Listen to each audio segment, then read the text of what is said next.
नमस्ते मित्रों, मैं हूं लक्ष्मण प्रसाद शास्त्री और आप देख रहे हैं आर्षजन चैनल। आज का मेरा विषय है स्वामी विवेकानंद। आज मैं स्वामी विवेकानंद जी के ऊपर अपने विचार रखूंगा। आशा करता हूं कि आप मेरे विचार को ध्यानपूर्वक सुनेंगे। मित्रों, स्वामी विवेकानंद जी के संपूर्ण साहित्य को पढ़ने के बाद मेरे मन में एक प्रश्न आया। वह प्रश्न है, क्या स्वामी विवेकानंद विशुद्ध सनातनी थे? आज मैं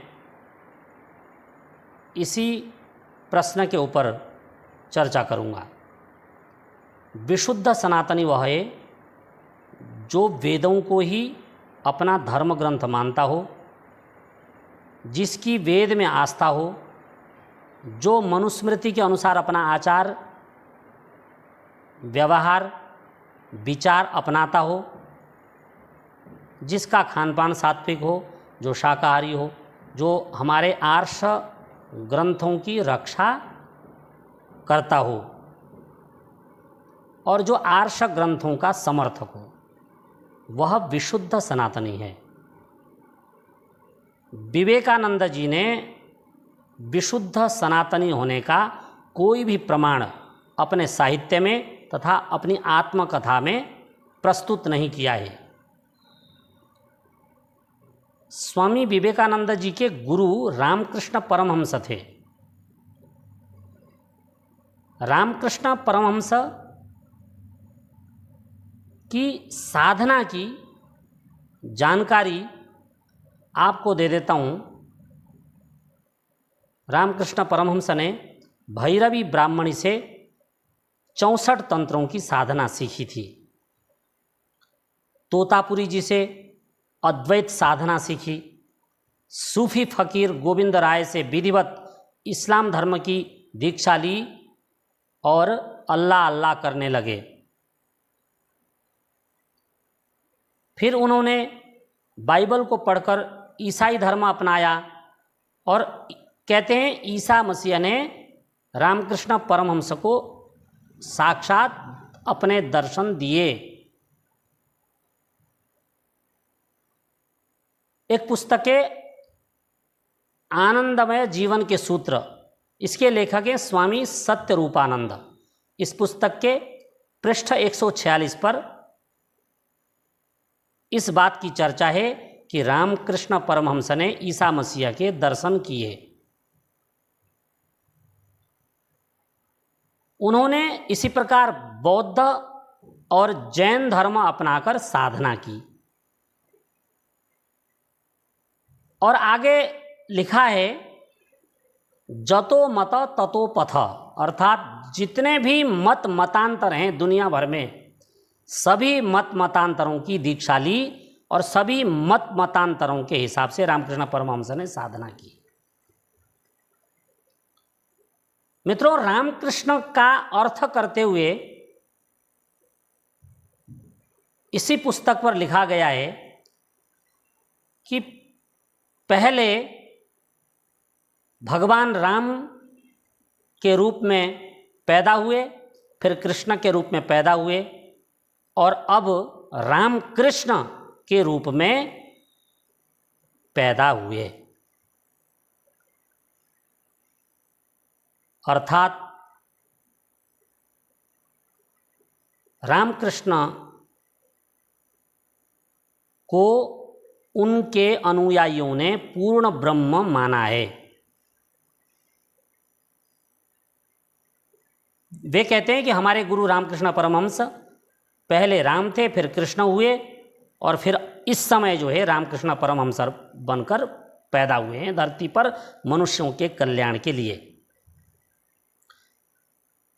अब आप विचार करें कि जो व्यक्ति खुद संशय में उलझा हो वह शिष्यों को क्या ज्ञान देगा। अब आप स्वयं विचार करें कि स्वामी विवेकानंद जी को रामकृष्ण ने क्या शिक्षा दी। मित्रों, स्वामी विवेकानंद ब्रह्म समाज की देन थे। स्वामी विवेकानंद ने अपनी आत्मकथा में लिखा है कि मैं अंग्रेजी पढ़कर ब्रह्म समाज से जुड़ा और ब्रह्म समाज का सदस्य बना।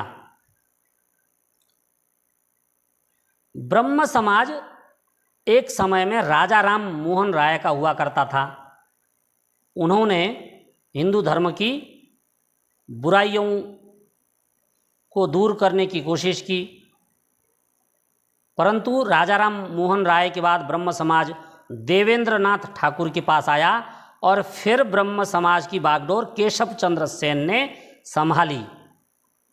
और जब केशव चंद्र सेन आए ब्रह्म समाज को चलाने के लिए, तो 100% ब्रह्म समाज ईसाई धर्म में विलीन हो गया। ये लोग ईसा मसीह को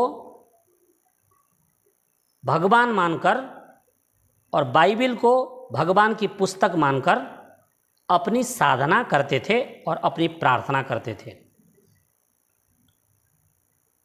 मित्रों, विवेकानंद दर्शन, अब विवेकानंद जी ने क्या कहा है अपनी आत्मकथा में? वे कहते हैं कि मेरा यह मानना है कि ईश्वर सबसे पहले भगवान बुद्ध के रूप में धरती पर अवतरित हुआ, फिर ईसा मसीह के रूप में अवतरित हुआ।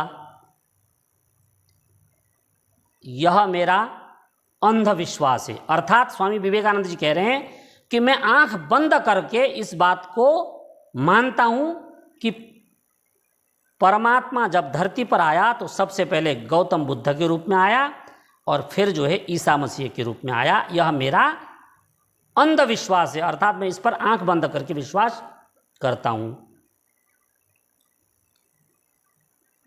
फिर वो लिखते हैं अपनी आत्मकथा में 266 पृष्ठ पर, मैं और मेरे गुरुदेव 200 वर्ष के बाद फिर एक साथ आएंगे। ऐसा जो है स्वामी विवेकानंद जी ने अपने जीवन चरित्र में लिखा है। अब लगभग 200 वर्ष तो हो गए, अब तक तो आए नहीं, अब आगे आएंगे कि नहीं ये मैं आप पर छोड़ देता हूँ।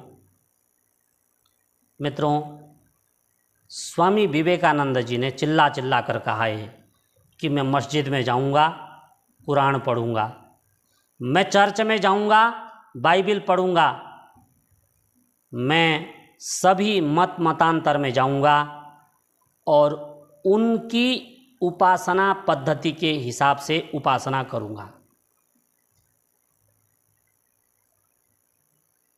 मैं सभी मत मतांतरों की उपासना पद्धति की प्रशंसा करता हूं और मेरा जीवन मनुष्यों के कल्याण के लिए समर्पित है। अब आप विचार करें कि स्वामी विवेकानंद जी कौन हैं, क्या हैं और उनका दर्शन क्या है। सनातन धर्म की रक्षा के लिए उन्होंने कोई भी विशेष कार्य नहीं किया है और यहाँ तक कि उनके मिशन ने सन 1980 में, रामकृष्ण मिशन ने हाई कोर्ट में एक पेटिशन डाली कि हम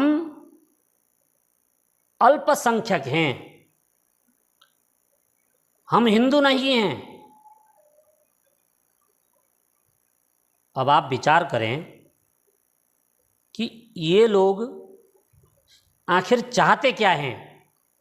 अंत में कोर्ट ने कहा कि तुम्हारा दिमाग खराब हो गया है,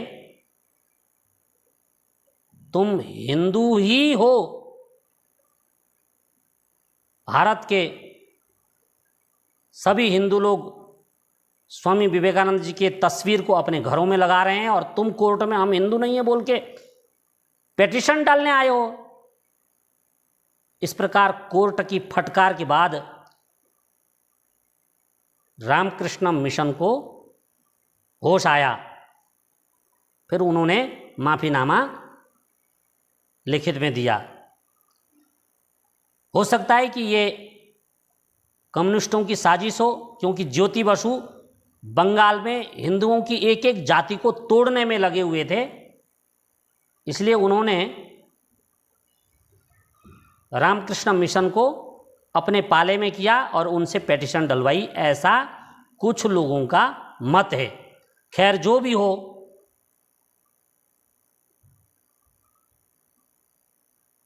अंत में मैं इतना ही निवेदन करना चाहता हूँ कि स्वामी विवेकानंद कौन थे, कोई मुझसे पूछेगा तो मैं सिर्फ इतना ही कहूँगा कि स्वामी विवेकानंद एक सन्यासी थे, समदर्शी थे। वे प्राणी मात्र के प्रति कल्याण की भावना रखते थे, इसमें कोई भी संशय नहीं है। और उन्होंने